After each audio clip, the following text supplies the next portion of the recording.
স্পারমাটোজেনেসিস এদিকে তাকা স্পারমাটোজেনেসিস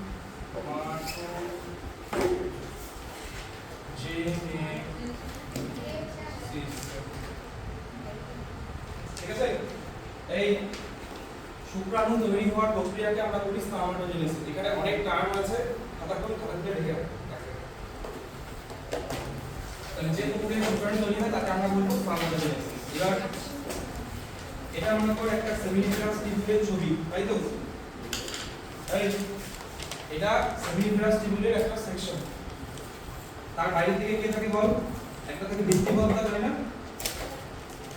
সেমিনিফেরাস টিউবের সবচেয়ে বাইরে একটা আবরণ থাকে তাকে আমরা বলি ভিত্তিপত্তা এর ভিতরে আমাদের কি থাকে বিভিন্ন জার্মকোষ থাকে এই হচ্ছে জার্মকোষগুলো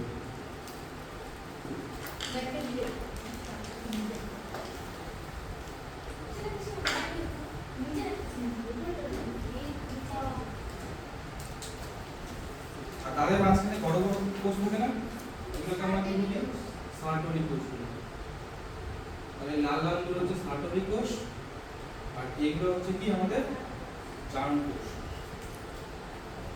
এই জার্ম কোষ থেকেই আমাদের কে তৈরি হয় শুক্রাণু তৈরি হয় এবার এই জার্ম এই টোটাল যে একটা লেয়ার তৈরি করলো না এই টোটাল কোষগুলোকে একসঙ্গে আমরা বলবো কি জার্মিনাল এপিথেলিয়াম কি বলবো জার্মিনাল এক একটা হচ্ছে জার্ম কোষ কিন্তু টোটাল জার্মিনাল এপিথেলিয়াম আবরণ বোঝা গেল এবার কিভাবে এই এক একটা জার্ম কোষ থেকে তৈরি হয় সেটা আমি বলছি এবার স্পারমাটোজেনেসিসের অনেক দশা থাকে আমাদের সবার প্রথমে মনে করো আমি এখানে কয়টা জার্ম কোষ আছে এই জার্ম কোষগুলো তাদের সংখ্যা কি করবে বৃদ্ধি করবে কোন প্রক্রিয়া জার্ম কোষ তাদের সংখ্যা বৃদ্ধি করবে মাইটোসিস প্রক্রিয়া তার জন্য এই দশাটাকে বলা হয় বিভাজন দশা তাহলে এক নাম্বার স্পারমাটোজেনেসিসের ধাপের নাম কি বিভাজন দশা যেখানে কি করে এই জার্ম কোষগুলো তাদের সংখ্যা বৃদ্ধি করে বললো এদের নাম আছে এই জার্ম কোষগুলোর ভালো নাম আছে এগুলোকে আমরা বলি স্পারমাটোগোনিয়া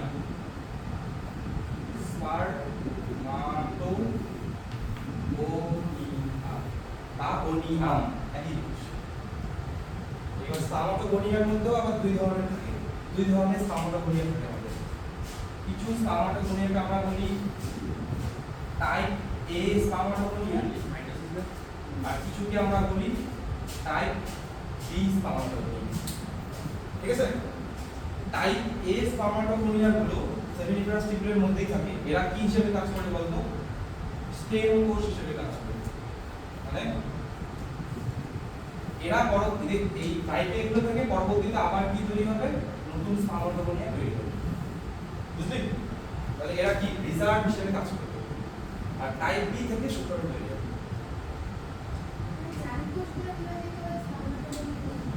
জার্ম কোষগুলোর আরেকটা নাম হচ্ছে স্পারমাটোগোনিয়া ওদের মধ্যে স্পারমাটোগোনিয়া দুই ধরনের হয় কিছু রিজার্ভ হিসেবে কাজ করে তাহলে স্টেম কোষগুলো কি থাকে রিজার্ভ থাকে আর টাইপ বি থেকে আমাদের শুক্রাণু তৈরি হয় এবার কিভাবে তৈরি হয় এই টাইপ বি স্পারমাটোগোনিয়া গুলো আকারে একটু বড় হয় খাদ্যবস্তু সঞ্চয় করে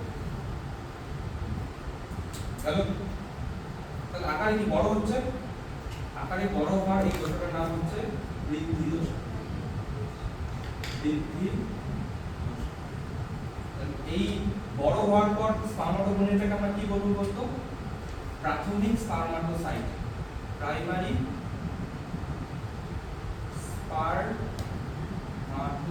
স্পারমাটোসাইট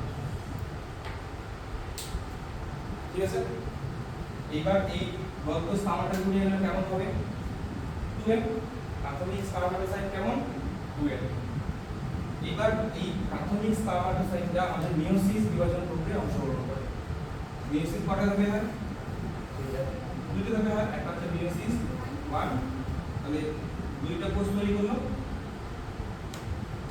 আর এর পরের নাম কি মিয়োসিস 2 লিখে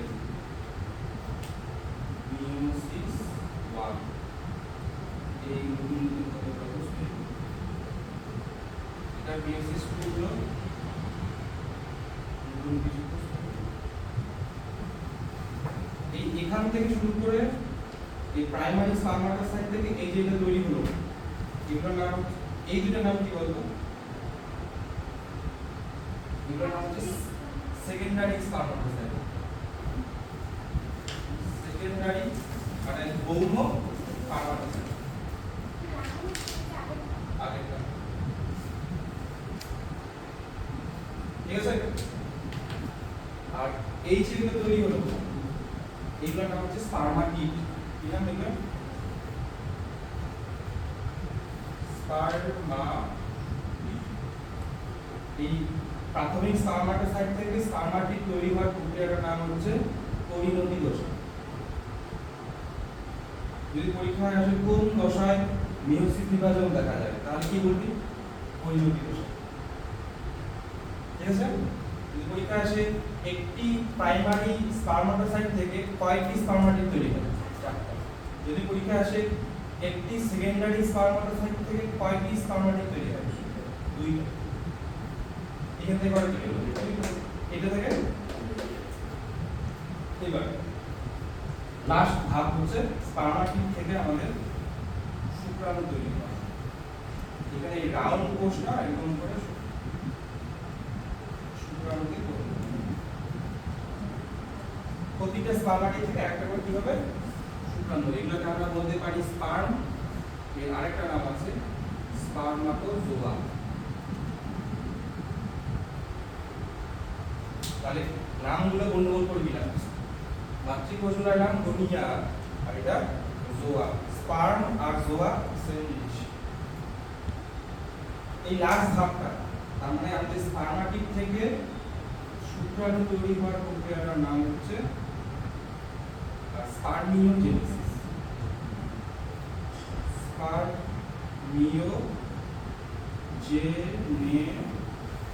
দেখ টোটাল প্রক্রিয়াটার নাম হচ্ছে স্পারমাটোজেনেসিস এখান থেকে শুরু করে এই পর্যন্ত হচ্ছে আমাদের কি স্পারমাটোজেনেসিস কোনোভাবে যদি গন্ডগোল না স্পারমিও আর ওটা স্পারমাটো কি মাসি যাবে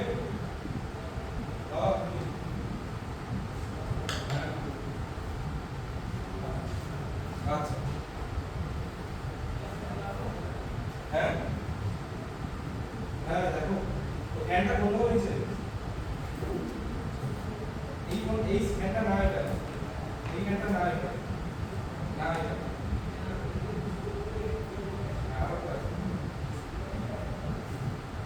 দেখি বুঝছে দেখো এইবার এই শুক্রাণুগুলো তৈরি হয়ে গেল এবার শুক্রাণুগুলো কোথায় চলে যাবে এরা কি চলে যাবে বার হচ্ছে এখান থেকে এটা কি করে এই সার্টোলিক কোষের সঙ্গে মাথাটা এরকম করে দিয়ে থাকে তাই না সেখান থেকে পুষ্টি নেয় এবার যখন একদম পরিণত হয়ে যায় তখন তারা সার্টোলিক কোষ থেকে কি হয়ে যায় বলতো বেরিয়ে যায় নিজেকে বের করে দেয় এই ঘটনাকে আমরা কি বলি স্পার্মিয়েশন তাহলে সার্টোলিক কোষ থেকে শুক্রাণু বেরিয়ে যাওয়াকে আমরা কি বলবো স্পার্মিয়েশন বাস শুক্রাণু বেরিয়ে যাওয়ার প্রসেস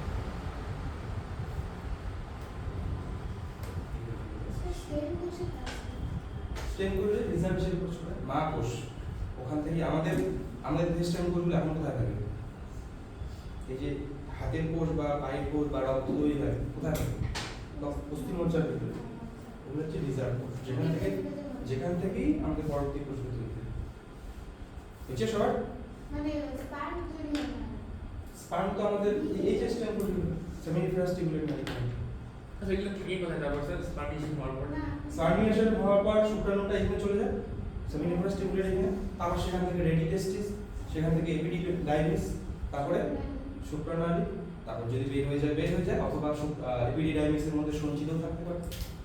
বেশিরভাগ শুক্রাণু মারাই যায়, কারণ ডেলি যতগুলো তৈরি হয় সবগুলো কি থাকে না। এটুকু গেল, তাহলে এটা আমি বুঝে দিলাম। সবাই আছে তো?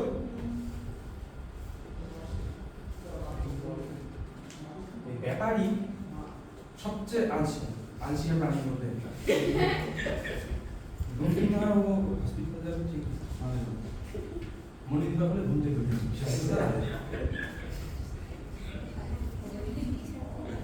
খালি এক ফোঁটা বই পড়ে না, এক ফোঁটা বই। এই যে এই ছবিটা ভালো করে পড়বি, হ্যাঁ, এটা এনসিইআরটি থেকে নেওয়া। এই যে ভিত্তিগত দ্বারা, তারপরে এই যে স্পার্মাটোগোনিয়া, আর আস্তে আস্তে ওই কোষটা এখানে কি বোঝাচ্ছে বলতো, ধাপে ধাপে ব্যাপারটা হচ্ছে, ঠিক আছে? তো যখন এবিসিডি দিয়ে যদি কোশ্চেন দেয়, তো মনে থাকবে যে কোনটা আগে থাকে।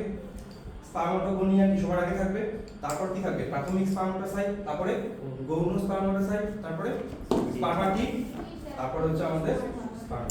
তো ওই সিকোয়েন্সটা তুই মনে রাখিস, তাহলে তো হয়ে গেল কাজ। এইবার একটা পরিণত শুক্রাণু কেমন দেখতে হয় এমন, তাই তো? এবার শুক্রাণুটার এটা হচ্ছে টোটালটা হেড, ঠিক আছে? এটা হচ্ছে নেক মানে গলা, তাই তো? তারপর এটা হচ্ছে মিডল পিস, এই যে মাঝখানের এই অংশটাকে কি বলবো, মিডল পিস। আর তারপর বাকিটা হচ্ছে আমাদের লেজ, আর লেজের এই লাস্ট অংশটাকে বলবো এন্ড পিস। শুক্রাণু গঠন ভালো করে পড়বি। এই সবগুলো নাম রাখতে হবে না, এবার দেখ শুক্রাণুর এইটুকু জায়গা কি বলতো, এইটুকু জায়গা, এই জায়গাটা এইটুকু জায়গা কি শুক্রাণুর নিউক্লিয়াসটা, সাথে স্যার জানি তো। সরি এই মোবাইল বন্ধ কর, মোবাইল বন্ধ করে দিকে আছে। তাহলে বাইরের দিকে এটা কি আছে, কোষ পর্দাটা, আর এটা হচ্ছে শুক্রাণুর নিউক্লিয়াসটা। শুক্রাণুর মধ্যে ক্রোমোসোম সংখ্যা কি হবে, টুইন স্যার টুইন N6 হয়ে গেছে, n হবে। এবার n2 এর আমি এখানে লিখলাম, ও তো টুইন থেকে তুলে নিল স্যার এখানে এখানে একটা লেখা স্পার্মাটোগোনিয়া 2n না, লিখিস না লেখি তো স্পার্মাটোগোনিয়া লাগ 2n, প্রাইমারি স্পার্মাটোসাইট লাগ 2n, আছিস? সেকেন্ডারি n, বুঝছে? স্পার্মাটিড n, শুক্রাণু n, আছিস? বাস।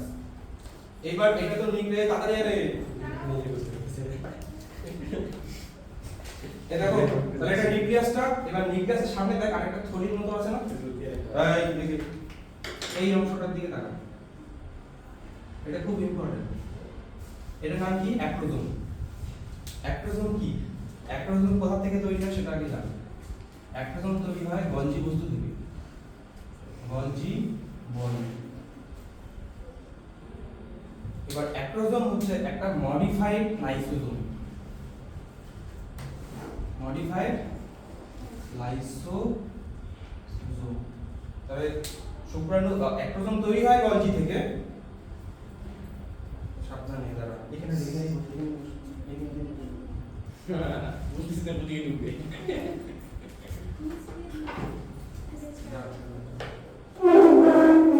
এদিকে যান,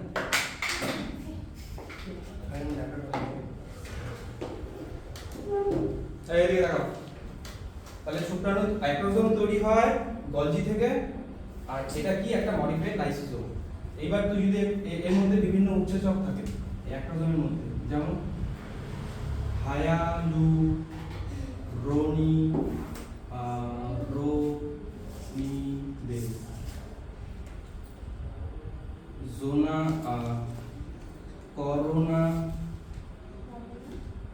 পেনিট্রেটিং এনজাইম আছে, তারপরে বের করে দেব। তাহলে হায়ালুরোনিডেজ, করোনা পেনিট্রেটিং এনজাইম এটা আমাদের বিশ্ববিদ্যালয় তো আছে, সব লেখা আছে, আমি বের করে দেব। তারপর হচ্ছে জোনা পেলুসিডা, ডিস্ট্রাক্টিং এনজাইম এগুলো জানিস না কারণ তোরা ডিম্বাণু সম্বন্ধে এখনো পড়িস নি আচ্ছা এটা কি স্তন্যপায়ী শুক্রাণু? মানুষের আচ্ছা এখানে আমার তো স্তন্যপায়ী ফেলে মায়ের দুধ খেয়ে যারা বড় হয় তাদের তো স্তন্যপায়ী মানে গরু, ছাগল, গরু, ছাগল। হবে। এটা মানুষের দেওয়া আছে গঠনে একটা ডিফারেন্স থাকবে এই দিকে দেখো তাহলে অ্যাক্রোজোমের মধ্যে এই উৎসেচকগুলো থাকে এগুলো কি কাজে লাগে বন্ধ করবে ভাই এটা বাজে এই দেখ, একটা ডিম্বাণু চলে যাক ডিম্বাণুর বাইরের দিকে এই দিয়ে চুপ করে থাকবে এরকম একটা স্তর থাকে এটার নাম হচ্ছে জোনা পেলুসিডা জোনা পেলুসিডা আর জোনা পেলুসিডা বাইরের দিকে কিছু বড় বড় কি বললেন স্যার এটা কি? জোনা পেলুসিডা একটা গ্লাইকোপ্রোটিন স্তর থাকে কোথায়? ডিম্বাণুর বাইরের দিকে আর এই কোষগুলো দেখতে পাচ্ছিস এই কোষগুলোর নাম হচ্ছে করোনা করোনা রেডিয়াটা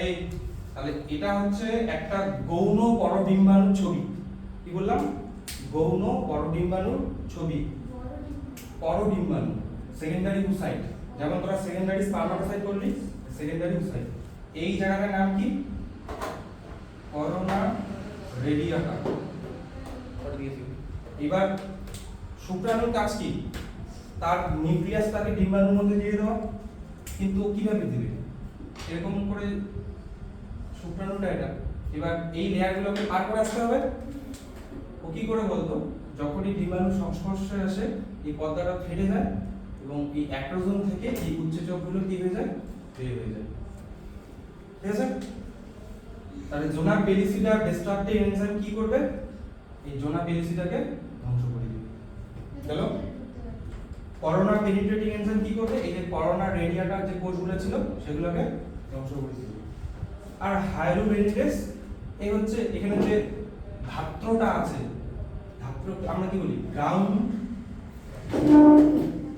সাবস্টেন্স সেটাকে ধ্বংস করবে তাহলে আস্তে আস্তে কি হয়ে যাবে বলতো শুক্রাণু যেদিকে ঢুকবে ওই জায়গাটা ফাঁকা হয়ে যাবে আর তার ফলে কি হবে তার যে নিউক্লিয়াসটা সুন্দরভাবে এখানে চলে আসবে তাহলে অ্যাক্রোজোমের কাজ কি ডিম্বাণুর পর্দাগুলোকে নষ্ট করে দিয়ে শুক্রাণুর নিউক্লিয়াস প্রবেশে সাহায্য করে বুঝলি ক্লিয়ার তাহলে শুক্রাণুর তোদের হেড হয়ে গেল হেডের মধ্যে থাকা নিউক্লিয়াস আর হচ্ছে আমাদের কি হয়ে গেল অ্যাক্রোজোম হয়ে গেল বইয়ে পড়া আছে বের করবো দাঁড়া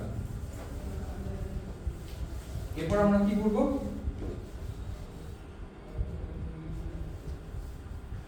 এই দিকে দেখাই এবার নেক এবার এই জায়গাটা দেখ আমাদের একটা সেন্ট্রিওল আছে কি সেন্ট্রিওল প্রক্সিমাল সেন্ট্রিওল এই জায়গাটা এই সেন্ট্রিওলটার নাম হচ্ছে প্রক্সিমাল সেন্ট্রিওল আর এখানে আরেকটা সেন্ট্রিওল থাকে যেটা আমরা বলি ডিস্টাল সেন্ট্রিওল ভালো করে এবার তোরা সিলিয়া ফ্ল্যাজেলা পড়ছিলি ক্লাস 11 এ এটা হচ্ছে শুক্রাণুর ফ্ল্যাজেলাটা এরপরে এই যে মাঝখান দিয়ে দেখতে পাচ্ছিস এটা হচ্ছে ফ্ল্যাজেলাটা সৃষ্টি হয়েছে প্রক্সিমাল সেন্ট্রিওলের কি কাজ মাইটোসিস একটা জাইগোটের মধ্যে একটা জাইগোট শুক্রাণু ডিম্বাণু মিলে পরে কি তৈরি হবে জাইগোট জাইগোটের মধ্যে একটা মাইটোসিস বিভাজন হয় তার নাম হচ্ছে ক্লিভেজ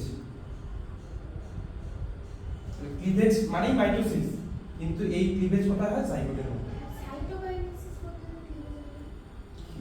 ওটা আলাদা ওগুলো না ক্লিভেজ মানে ভাগ হ্যাঁ, সাইটোকাইনেসিস। খাস তোরা যে ক্লিভেজ ভাগ ক্লাস 10 এ পড়েছিলি ওরকম নয় মাইটোসিসেরই আরেকটা নাম কি ক্লিভেজ দুটার মধ্যে ডিফারেন্স আছে পরে আসবে প্রথম ক্লিভেজে বেন তন্তু তৈরিতে সাহায্য করে কে প্রক্সিমাল সেন্ট্রিওল লিখে রাখ প্রক্সিমাল সেন্ট্রিওল জাইগোটের ক্লিভেজে সাহায্য করে প্রক্সিমাল সেন্ট্রিওল সিস্টেমেটিক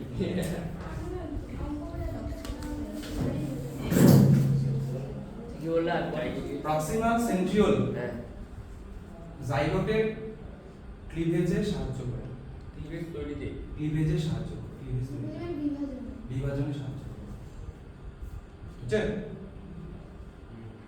তারপর যেটা ডিস্টাল সেন্ট্রিওল এখান থেকে শুক্রাণুর ফ্ল্যাজেলা সৃষ্টি হয় ডিস্টাল সেন্ট্রিওল থেকে ডিস্টাল সেন্ট্রিওল থেকে শুক্রাণুর ফ্লাজেলা সৃষ্টি হয়। ডিস্টাল সেন্ট্রিওল থেকে শুক্রাণুর ফ্লাজেলা সৃষ্টি হয়। ঠিক আছে, এবার দেখো এই যে মাঝখানে, তাহলে এখানে হচ্ছে ফ্লাজেলাটা সৃষ্টি হচ্ছে, সেটা যাক মাঝখানে আছে, তার চারপাশে দেখ এই স্পাইরালি কিছু আছে না, পেঁচা পেঁচা এই চারিদিকে, বলতে গেলে কি এগুলো হচ্ছে মাইটোকন্ড্রিয়া। গুলা শুক্রাণু যখন একটা মেয়েদের শরীর দিয়ে যায়, মানে স্ত্রী জননতন্ত্র দিয়ে যায়, তাকে কি করতে হবে? তাকে সুইম করে যেতে হবে, বিট করে করে। তার জন্য কি দরকার? প্রচুর শক্তি দরকার। আর শক্তিটা কে প্রোভাইড করে? মাইটোকন্ড্রিয়া। তাহলে মাইটোকন্ড্রিয়া কোথায় থাকে? মিড পিসি। গেল? এই মিড এর পরে আমাদের আরেকটা সেন্ট্রিওল থাকে এইখানে, এটার নাম কি? Ring centriole. এর কাজ আজ পর্যন্ত জানা যায়নি। তাহলে আমরা দুইটা সেন্ট্রিওল করলাম, একটা প্রক্সিমাল যা ক্লিভেজে সাহায্য করে, আর হচ্ছে তো ডিস্টাল সেন্ট্রিওল যেখান থেকে ফ্লাজেলা সৃষ্টি হয়, আর রিং সেন্ট্রিওলে কোনো কাজ জানি না। এবার এখানে দেখ, তোরা যদি এই জায়গাটাকে কাট করিস, কাট করে যদি দেখিস, ওই পাশে একটা ছবি দেখাচ্ছি, এরকম পাবি দেখবি, এই যেরকম, এটা সিলিয়া ফ্লাজেলা ক্রস সেকশন। হয়তো ভুলে গেছিস, বলতে এগুলোকে কি বলে? এই যে এগুলোকে, এগুলো হচ্ছে ডাবলেট। এখানে দুইটাকে যখন আছে তখন তাকে আমরা কি বলবো? ডাবলেট। এর মধ্যে এগুলো হচ্ছে মাইক্রোটিবিউল বা প্রোটোফিলামেন্ট। এই একটা দুইটা তিনটা চারটা পাঁচটা ছয়টা সাতটা আটটা নয়টা 10টা 11টা 12টা 13টা থাকে। তাহলে এগুলোকে দুইটাকে একসঙ্গে আমরা কি বলবো? ডাবলেট। DOUBLET। ডাবলেটের মধ্যে একটা থাকে A টিবিউল আর একটা থাকে B টিবিউল। তাহলে এটা A, এর মধ্যে কয়টা প্রোটোফিলামেন্ট থাকবে? এখানে একটা দেখতে পাচ্ছিস, এই একটাকে বলে প্রোটোফিলামেন্ট। প্রোটোফিলামেন্ট কয়টা আছে? এর মধ্যে কয়টা প্রোটোফিলামেন্ট থাকবে? 13টা। আর B এর মধ্যে 10টা। যদি গুণে দেখিস, এর মধ্যে থাকবে 10টা।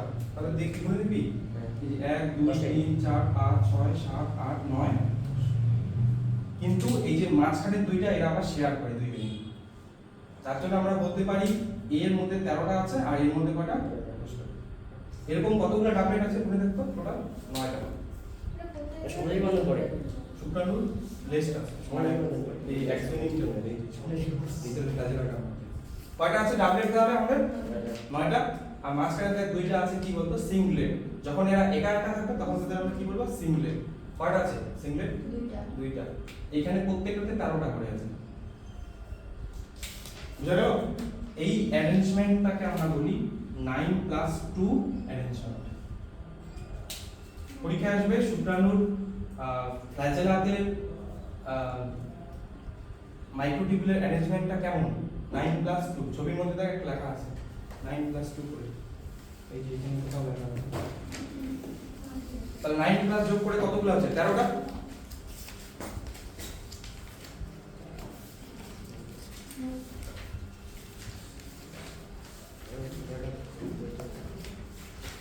এই যে এখানে 11টা একবারে দেওয়া আছে, 11টা টোটাল 9টা, আর দুইটাকে যোগ করে এখানে দেখে রাখ 9+2 অ্যারেঞ্জমেন্ট। কত হয়েছে? Page number 119। 9+2 অ্যারেঞ্জমেন্ট। এই ছবিটা আমরা দিতে পারবো তো? ছবিটা কোথায় আছে? না, এই যে। এইটা দেখে রাখ 9+2 অ্যারেঞ্জমেন্ট। ওই নিচের অংশটাতে থাকে তো? এই যে এখানে মাঝখানে ভিতরে টোটালটা দিই মাইটোকন্ড্রিয়া এই যে এইটা ছিল কি চিহ্ন দিয়ে দিতে হবে? আর এই দেখ এটা কোথায় থাকবে? তাহলে এটা এখান থেকে শুরু করে টোটালটা দিই, এইখান থেকে শুরু হচ্ছে, তুই যেখানেই কাটটা কেন কেমন পাবি? 9+2 অ্যারেঞ্জমেন্ট পাবি। গেল? বাস, শুক্রাণু সম্বন্ধে তুমি আগে বলতেন স্যার কি? আইডি কি পাচ্ছি? ওই যে 9+ লিখে আরে 11 লেখা আছে না? 11 পাশে লিখে রাখ 9+2। পরে লিখো যে ওই পাশে এই ছবিতে দেখ লেখা আছে সুন্দর করে 9+2 অ্যারেঞ্জমেন্ট। আর এই গঠনটার আরেকটা নাম আছে অ্যাক্সোনিম। এই গঠনটাকে আরেকটা কি বলে? অ্যাক্সোনিম। একজন 2 + 9 হচ্ছে লাইনটা বাইরের দিকে আছে, ওটা আগে ধরো। 2 + 9 এর গুণ ঠিক আছে, শুক্রাণু সম্বন্ধে আমাদের পড়ানো শেষ। এবার তোদের আর কিছু জিনিস আমার দেখানো আছে। এবার আগেরবার এটা চলে আসছে, হ্যাঁ, উচ্চ মাধ্যমিকে হরমোনাল রেগুলেশন। তাহলে কোন হরমোন হাইপোথ্যালামাস থেকে বের হয় যখন বায়োসিন্থিক্যাল আসে? গনোডোট্রপিন রিলিজিং হরমোন। ও পিটুইটারি গ্রন্থিতে পড়ে, পিটুইটারি গ্রন্থি থেকে দুইটা হরমোন বের করতে বলে, একটা হচ্ছে এফএসএইচ, একটা হচ্ছে এলএইচ। এলএইচ লেডিকেট কোষের মধ্যে যায় এবং সেখান থেকে টেস্টোস্টেরন বের করতে বলে। বের করে দেবো চলো এদিকে দেখো। এই যে টেস্টোস্টেরন আর ওদিকে এফএসএইচ কার মধ্যে গিয়ে পড়ে? সার্টোলি কোষের মধ্যে। এলএইচ কার মধ্যে পড়ে? লেডিকেট অন্তর্কোষ। আর সার্টোলি কোষের মধ্যে গিয়ে পড়ে এফএসএইচ। এবং সেখান থেকে ও আরো একটা হরমোন বের করতে বলে, এটার নাম হচ্ছে ইনহিবিন। দরকার আছে এটা। আর এই সার্টোলি কোষ পরবর্তীতে স্পারমাটোজেনেসিস প্রক্রিয়ায় সাহায্য করে এবং টেস্টোস্টেরনও আমাদের স্পারমাটোজেনেসিস প্রক্রিয়ায় সাহায্য করে। আর তাহলে এইটার কাজ কি? এই বিক্রিয়াটার নাম হচ্ছে অ্যান্ড্রোজেন বাইন্ডিং প্রোটিন। তাই ছেলেদের সেক্স হরমোনকে বলে অ্যান্ড্রোজেন। তাহলে টেস্টোস্টেরন কি? একটা টেস্টোস্টেরনকে আমরা কি বলবো? অ্যান্ড্রোজেন। এবার এটা মনে করো সেমিনারাস টিবিউলটা। টেস্টোস্টেরন কি? একটা কি ধরনের হরমোন? এটা লিপিড ধর্মী হরমোন বা স্টেরয়েড হরমোন। স্টেরয়েড হরমোন কোষ পর্দা ভেদ করে কি ভিতরে যেতে পারে? আর টেস্টোস্টেরনটা মনে করো ঢুকলো লেডিকের অন্তর্কোষ থেকে। এবার এ তো এদিক দিয়ে বের হয়ে রেডি টেস্টিসে চলে যেতে পারে, তাই না? যেতে পারে কি না? কিন্তু আমাদের টেস্টোস্টেরনটা কোথায় দরকার? সেমিনিফেরাস টিবিউলের মধ্যে।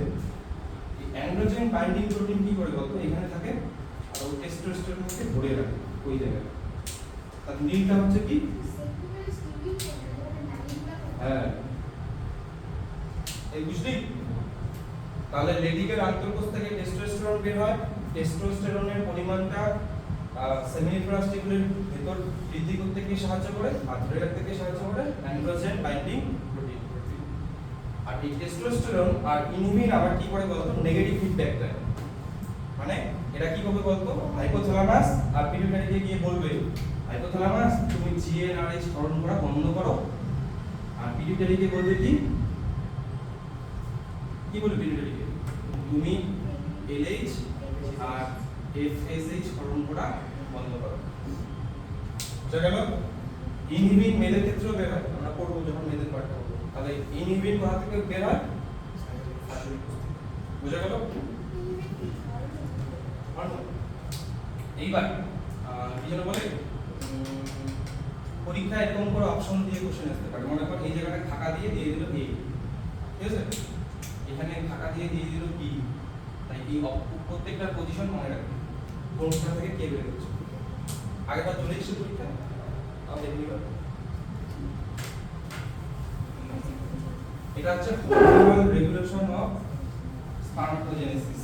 বই কোথায় আছে? 119 পেজ। এই কাটিয়ে দাও।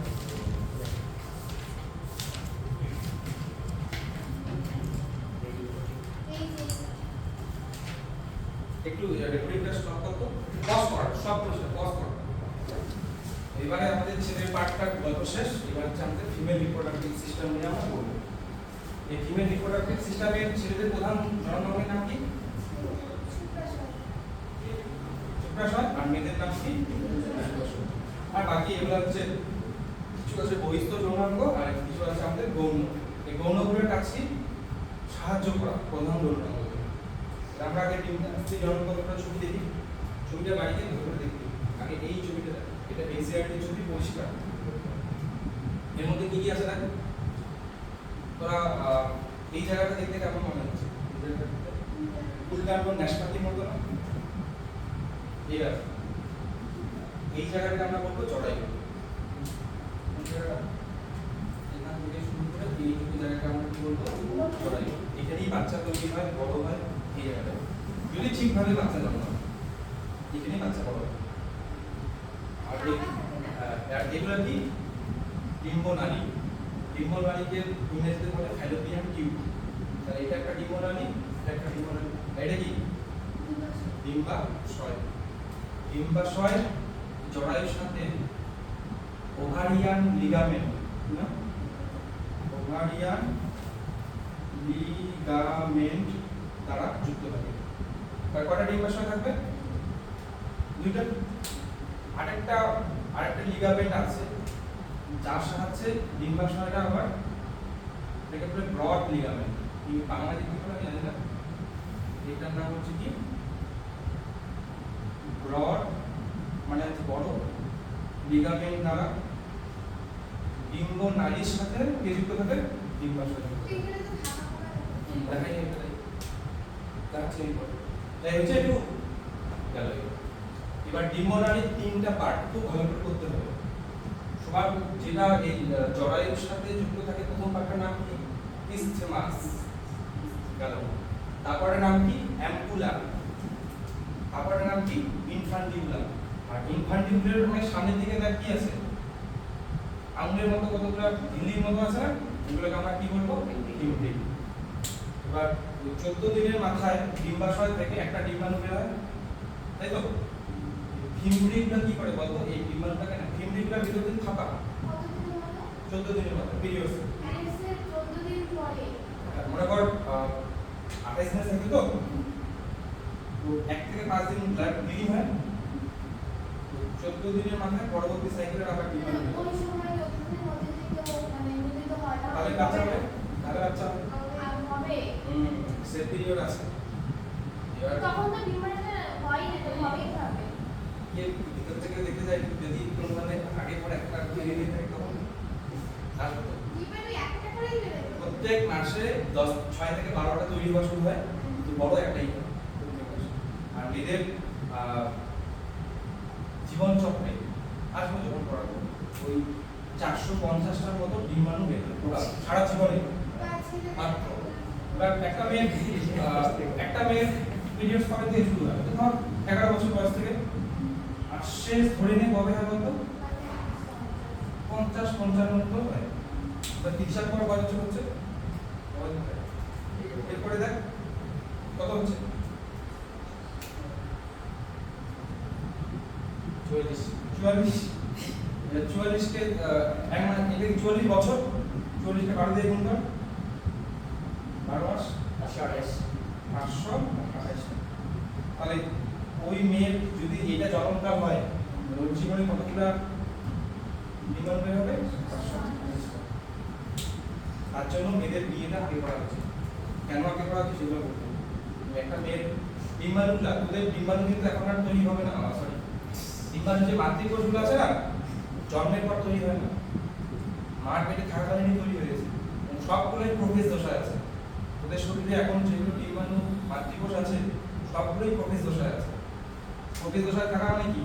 ওদের সঙ্গে কে যুক্ত হয়েছে? বেনতন্তু যুক্ত হয়ে আছে, তাই তো? তোর যে বেনতন্তুগুলো ওই মায়ের পেটে ছিলি ওই তখনই এরকম করে যুক্ত হয়ে আছে।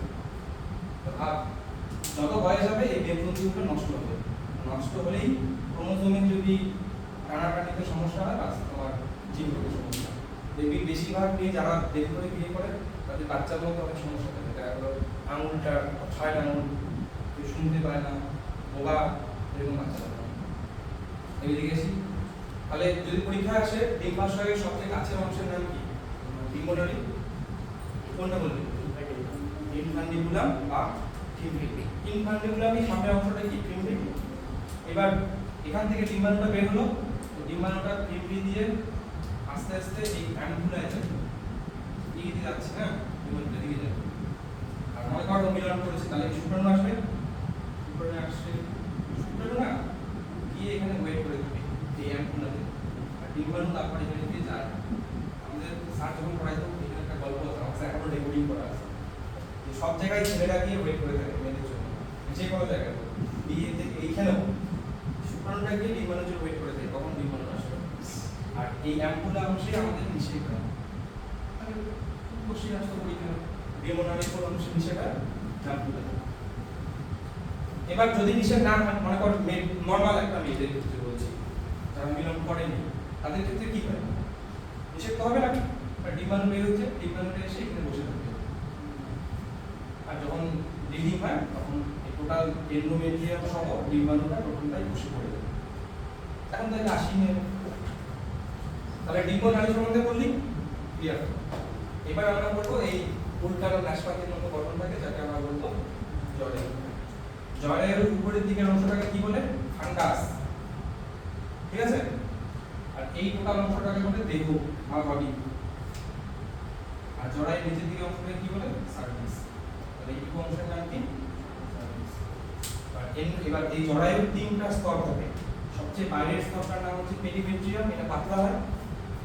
তার ভিতর থেকে মায়োমেট্রিয়াম, এই স্তরটাই যে পেশিগুলো থাকে না উদ্দীপিত হয়। আর এন্ডোমেট্রিয়ামটা প্রত্যেক মাসে মেয়েদের তৈরি হয়, আবার বসে পড়ে যাবে, প্রত্যেক মাসে তৈরি হয়। এবার যদি ডিম্বাণুটা এখানে থাকে, তাহলে এন্ডোমেট্রিয়ামটা যখন বসে পড়ে যাবে তার সঙ্গে সঙ্গে কি বেড়ে যাবে? ডিম্বাণুটা বেড়ে যাবে।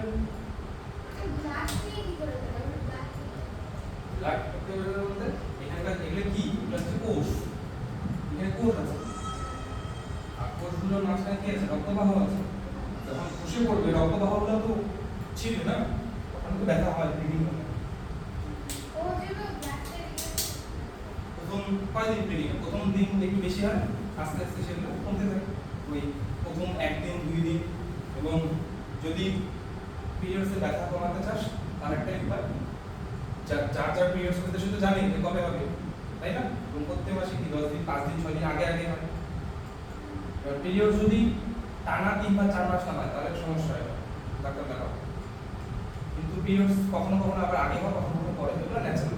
সেটা তোর ঘুম এগুলোর উপর নির্ভর করতে থাকে, মানসিক অবস্থার উপর নির্ভর করতে থাকে, আর খাওয়া দাওয়ার উপর নির্ভর করতে থাকে। খুব যদি তুই বাইরের জিনিস খাস তাহলে তো পিরিয়ডসে গন্ডগোল লাগবে। এবার হ্যাঁ, ব্যথা পিরিয়ডস হওয়ার পিরিয়ড হবে তোর 25 তারিখ, তুই 20 তারিখ থেকে একটু এক্সারসাইজ শুরু কর, একটু হাঁটা চলা করা শুরু কর, দেখবি পিরিয়ডসে ব্যথা হবে না। তাহলে এইটুকুই থাকলো, আরো যাবো আরো বলে দিয়ে। তাহলে এটা হচ্ছে এন্ডোমেট্রিয়াম সম্বন্ধে বুঝলি। এন্ডোমেট্রিয়ামই আমাদের যদি মনে কর নিষেধ হলো, তাহলে আমাদের জাইগোটটা পরবর্তীতে বিভাজিত হয়ে একটা দশা সৃষ্টি করে ব্লাস্টোসিস্ট। এই ব্লাস্টোসিস্টটা এখানে এসে পড়ে এবং এখান থেকেই আমাদের বাচ্চা সৃষ্টি হয়। এখানেই বাচ্চারা সবার প্রথমে মাথাটা বের হয়ে আসে, তারপরে বাকি বডিটা আসে। এটা হচ্ছে তো সার্ভাইকাল ক্যানাল, আর এটা হচ্ছে ভ্যাজাইনা বা যৌন। চলো এবার যদি তোদের এটাও এনসিআরটির ছবি, ছেলেদের যেমন জনরঙ্গ আর মূত্রনালী কি একই, মেয়েদের কিন্তু সেটা আলাদা। এবার এখানে যে ছবি দেওয়া আছে এই অংশটা বাদে এই যে এদিকে তোরা করতে, এবার এটা হচ্ছে যোনি চিত্র, যে দেখে। তারপরে চামড়ার দুইটা মোটা স্তর থাকে, এটাকে বলে লেবিয়া মেজোরা, তার ভিতরে আরেকটা পাতলা থাকে, ওটাকে বলে লেবিয়া মাইনোরা। আর মূত্রনালীর একটু আগে একটা অংশ থাকে, এটাকে বলে ক্লাইটোরিস।